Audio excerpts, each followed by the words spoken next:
Hey, what's going on, guys, and welcome back to another episode in my Football Manager series. This is episode number 95, and today we're returning with two massive games with our Bluebirds as face Chelsea at home in the big battles of the Premier League, then Milan away at the San Siro in the first leg of our Champions League round of 16 tie.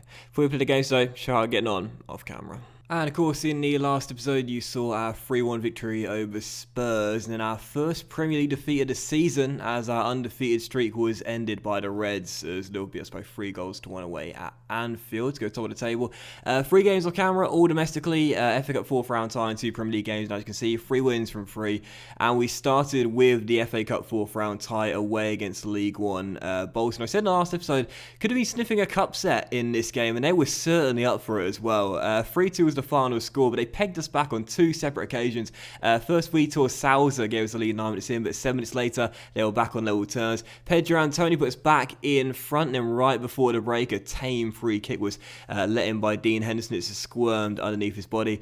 But 23 minutes after the restart, Brahim scored a lovely goal, put us in front for the 3rd time in the game, and thankfully this time, Bolton couldn't get a 3rd comeback goal as we managed to hold on for the victory and make it through to the 5th round, or as you can see, we'll be taking on Southampton at the latter stages of February away at St Mary's, with a difficult tie there against the Saints. And after that, back-to-back wins in the Premier League. First 3-1 at home to my team, Millwall, who, as things stand, are mathematically probably going to be safe at this rate already, with about 12 games to go. It's crazy how good they've been this year, as they're still fighting for a European place. Alenia bagged a brace in this game, and both his goals came from free kicks as well. Ryan Sessegnon scored the other one, and also Sandro scored from the spot right before the break. The Lions got a consolation goal, but a good 3-1 victory for the hosts. And our final game off camera was the final game of January, a 4-1 victory away at Carrow Road against the Canaries. Pedro Antonio, who signed a new contract, I think it was in the last episode, was just on fire. He scored a hat-trick in 16 minutes in the first half. It was just ridiculous, man. Every time he got the ball, you just thought, goal, he's going to score. He's our top scorer this year with 20. 3 of the goals coming here. It's now officially his best goal-scoring year in a Cardiff City shirt, and it is just a lethal finisher. You've seen it all throughout the course of the campaign so far, and it's why, for the most part, he started the majority of our Premier League games. Maria has had to settle for a bench role or a role sitting deeper in the advanced playmaker role. No, Norwich get a consolation goal, but other than the free for Pedro Antonio, Rabiot got one in stoppage time in a very convincing 4-1 win. So despite the 2 wins in the Premier League, we do still sit in 3rd place in the table right now, behind Liverpool and Arsenal. The Reds still leading the way with 65 points on the board, although us and Arsenal both got a game in hand on Liverpool right now. But Arsenal still undefeated, 25 games gone, still yet to lose a game. They're 4 points off Liverpool, we're 5 points off them. And Chelsea we face today, they're not out of the title race yet. Win the game against us today, they'll cut the gap to just 5 points on us and 10 points behind Liverpool, 12 games to go. They're not finished just yet. So a big game for Chelsea, but hopefully we'll get the win today away at Stamford, at home even, and go further clear of the Blues, and hopefully make sure it's definitely going to be a 3-horse race between now and the end of the season. And just a real brief look at Pedro Antonio's stats as well before we do move on. As you can see, his determination, by the way, is now up to 20 max stat. And he's now got a driven personality as well. Now, I mentioned this before. Since FM took tutoring out of the game for this year, I was quite disappointed about it, because those that have watched me for a while will know I absolutely loved tutoring. It was one of my favourite aspects of the game, having a senior player take a youth player under their wing. But of course, they changed it this year with mentoring. And you put players in mentoring groups. Right now we've got 1 group, which is Capitao, Umtiti, and Kimpembe. I thought I had Jordi in this group, but obviously I didn't. And basically you got to have a group of a minimum of 3 players, and they have significance on younger players, depending on their personality and age and social groups and things like that. I did prefer the tutoring, I'm not going to lie, but it shows you there with the mentoring groups, you still can improve a player's determination through mentoring groups, and that's how we've done Pedro Antonio's. Obviously the collective sort of team average stat as well helps determination go up too. If it's a highly determined squad like ours is. Where is he? There he is, right there.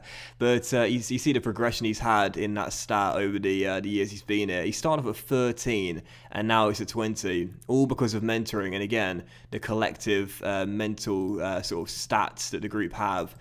Determination, again, if your squad is determined, then players can up their determination through that, as well as a combination of mentoring, and I think disciplining players helps as well. I can't remember now.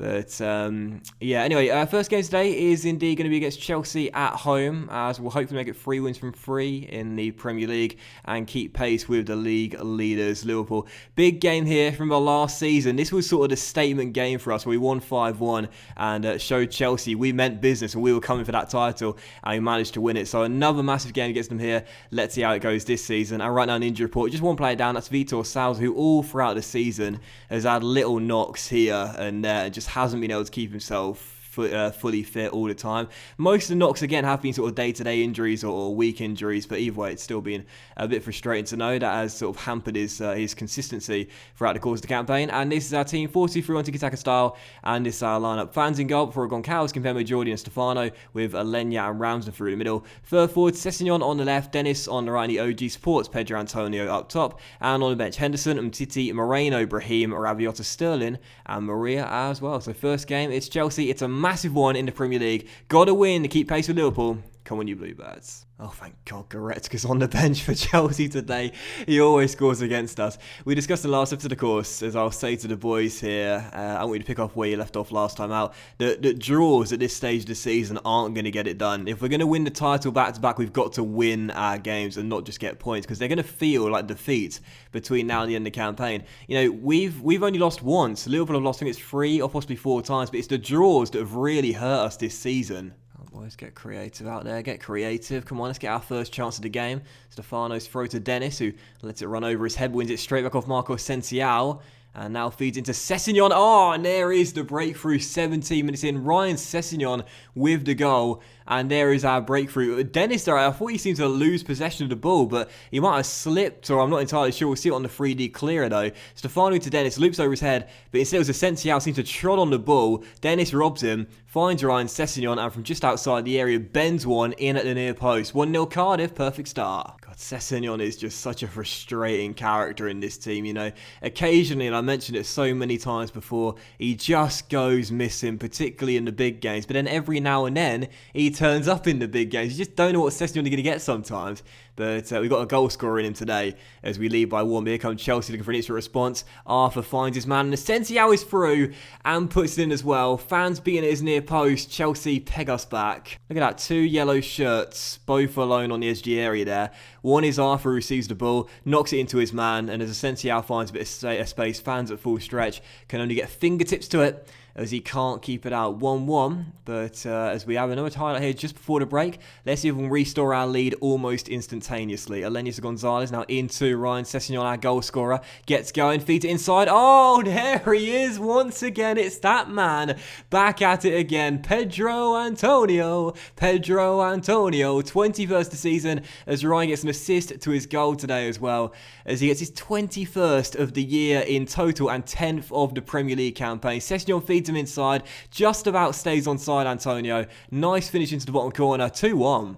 This will be a big confidence booster. We can hold us to win, but Chelsea coming forward here after a long ball sends the striker through, and Fans makes a brilliant one-on-one save to deny him from making it 2-2. You know, Stefan Fans this year has not been that great in his first full season in a Cardiff shirt, but again, it's not our defence why we're in second place right now. It's our offence, so I don't mind if he doesn't keep the clean sheets, as long as we keep scoring, and we've got a third through. The OG getting his 9th of the year. What a strike! Alenya just lays the ball to the Colombian, turns a couple of yellow shirts, finds a bit of space, and from 20 yards, bang, right into the top corner, and no chance for the Spaniard. You know, I did offer him a contract off camera, by the way, for those curious to watch the last episode, but unfortunately he turned it down because we couldn't offer him the money he wanted, so there is still a possibility he could leave in the summer. Obviously his minimum fee release clause has now expired, but either way, the OG's future is still unknown. And as Alenya strikes his free kick and finds the back of the net as well, that will do it. 4-1, 3 points in the bag.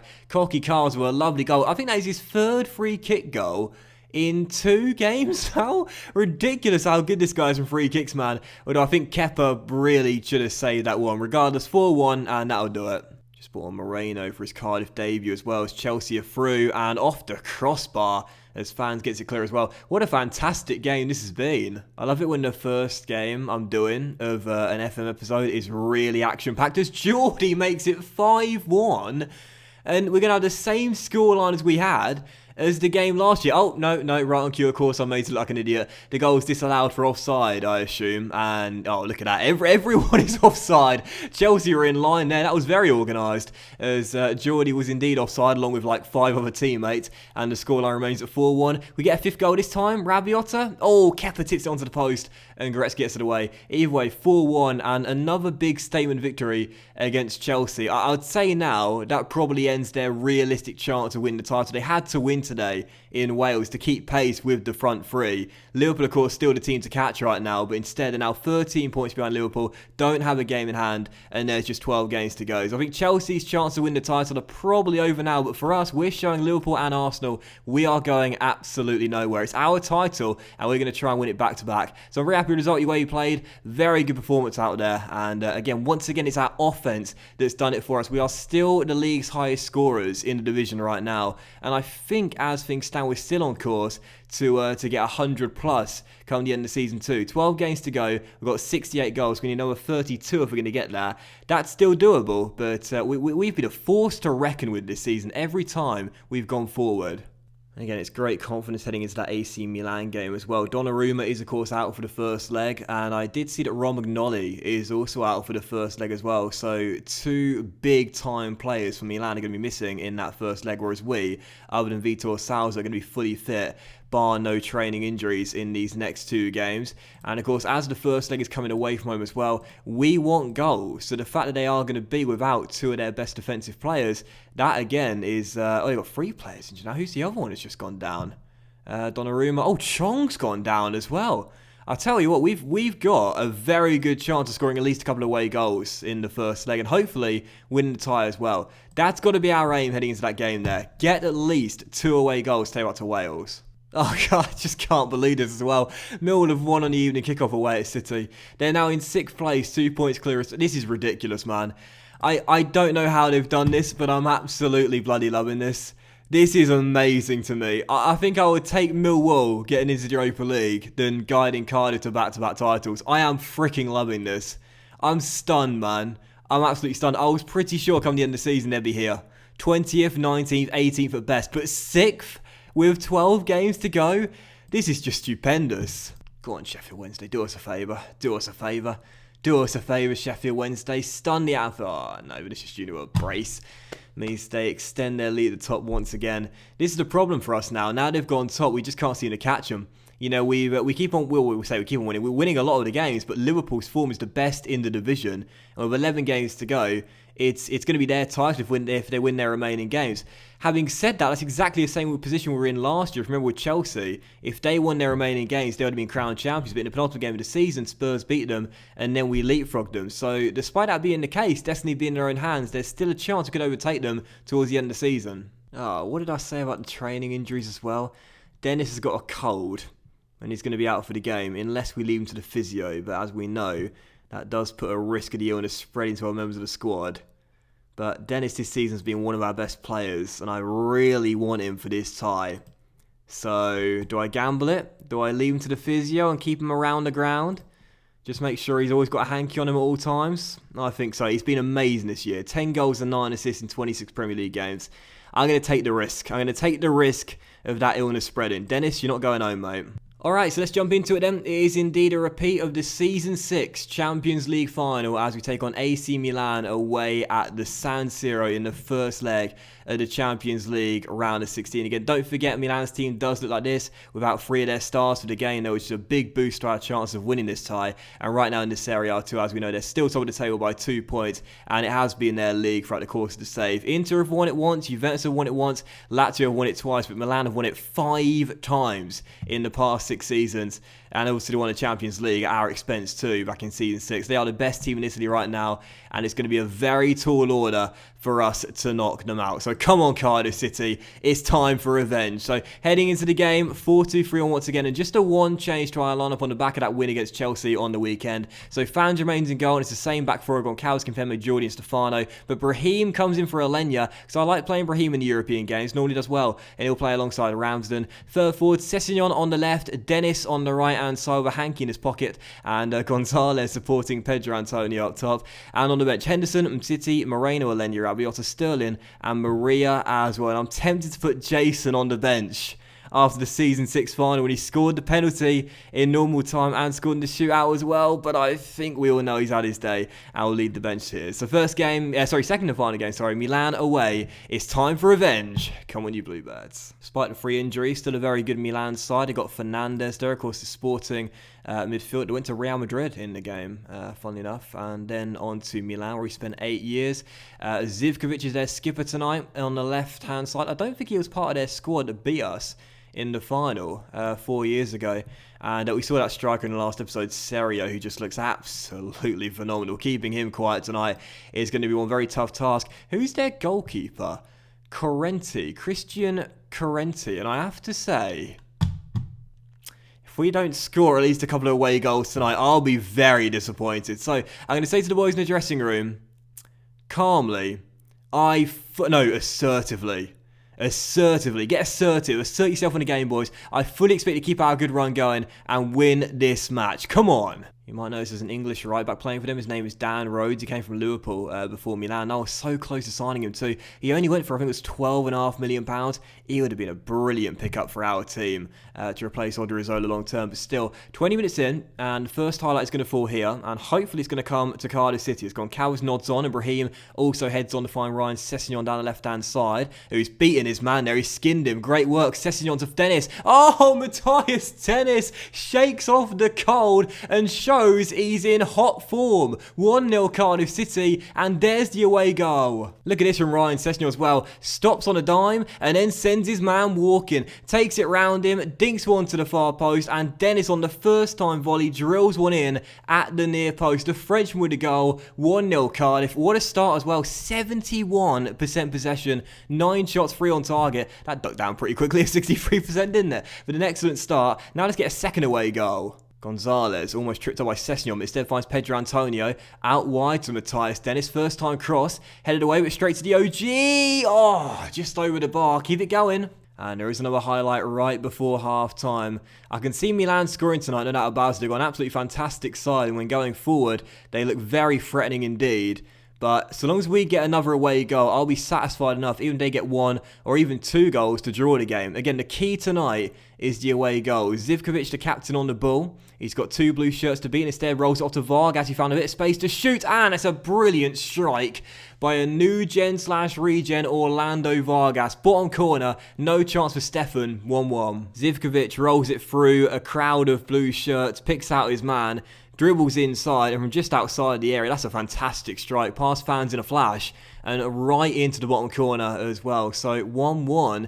We've had the lion's share of the ball. We've had the lion's share of attempts, but instead, we're tied at the break. So big team talk this. Do I go into the boys or tell them I'm pleased with how things are going? Because right now, we're actually playing okay. The body language is good, apart from Ramsey, who's nervous out there. And I might take him off on a 6.6 as well. But we're playing well. So I think I'll just say to the boys, we've been the better team here. Can you do it? No. Actually, I'm going to say, unlucky boys, things just haven't gone right for us so far. But I will individually criticise the defence and the midfield as well. But no change to tactics. As things stand, we're doing okay. The team are doing pretty much all I'm asking of them right now. You know, we're getting shots. We've had a couple of chances. And also, we've had a lion's share of the ball as well. All we really need is just one more clear-cut chance. And I'm confident we'll take it and get that second away goal. But as things stand, this wouldn't be a good enough scoreline. It's not bad. We do get an away goal. Milan will need to score in South Wales. But we've got to take advantage of their weakened back line. And there is another highlight here. Has gone Calvez on the ball. Plays it back towards Stefan Fans. There is another goal in this game, but who's going to get it? Matthias Dennis, our goal scorer, gets around his man and finds Joji. Out wide is Stefan if he wants to give it to him, which he does. And the right back now feeds it in to the Frenchman with a deep cross to the far post. Sessegnon's header, spilled by the goalkeeper, and he scoops up the rebound as well. Going to go to attacking now and bring on Maria. Going to also take off Goncalves on a 6.5. Push Sessegnon down to left back and also bring on Rabiota or Sterling. Piero, the kid, back in his native Italy. Let's see if we can just get one late chance to win this game. Come on. Oh, but not Milan. I don't want to see Milan get the goal. Vargas, the goal scorer, gets away from Alenya, and Brahim drills it just wide. This is very nervy, this. Come on, come on, come on. One late chance to win the game. Corner, swung in by the OG. Oh, you're not going to get a better chance than that. But it fell to the wrong man. 8 yards out. Corner missed by everyone. And Geordie at the far post, arriving late with no one around him, fails to hit the target on the half volley. Bloody hell, how on earth did he not hit the target from there? That is a missed opportunity to wrap up a game of missed opportunities. We should have won that. You know, I'm going to say unlucky boys just wasn't our night, not lay into the team, because we did get 22 shots in the game. So we played well enough to get the chances, but we just didn't take them when we had them. And Geordie, right at the end, I thought that was it there. I thought that was it. I'll calmly individually criticise Pedro Antonio as well. How he failed to hit the target from that distance, I don't know. And the damaging blow now is it means just because with one away goal, means that Milan still need to score in the second leg, which you think they'll be able to do regardless. And you see it there, Cardiff missed a chance to win. They were without Romagnoli, they were without Donnarumma, and for the second leg, they'll both be back for that as well in Wales, although they've been unregistered from the squad, interestingly enough. So they must have serious injuries, and I thought Donnarumma is out for... Oh, no, Donnarumma's gone. I forgot about that. He's got crucial ligament. He's done. But what about Romagnoli? How bad is that injury? He's also got damaged crucial ligaments too. But Chong is the other player that was injured for that game. He'll be back for the second leg at home next month. But we really should have won that game. That is a missed opportunity there. And we should be heading back to South Wales with at least 2 or 3 away goals in the bag. Instead, the tie hangs in the balance, and it could go either way when we head back to South Wales in the next episode. Because that's what we're going to come back for in the next episode, guys. The second leg of the Champions League, first knockout round, where hopefully we won't rule those missed chances, keep a clean sheet, and make it through to the quarterfinals. So have a fantastic day, guys. Thank you very much for watching today's episode of the Football Manager series. Much love to you all, and we'll be back with that second leg in the next episode, plus Southampton at home or Burnley away. Tricky test at Turf Moor at home to the Saints. I think at home to the Saints. And then the second leg against Milan as well.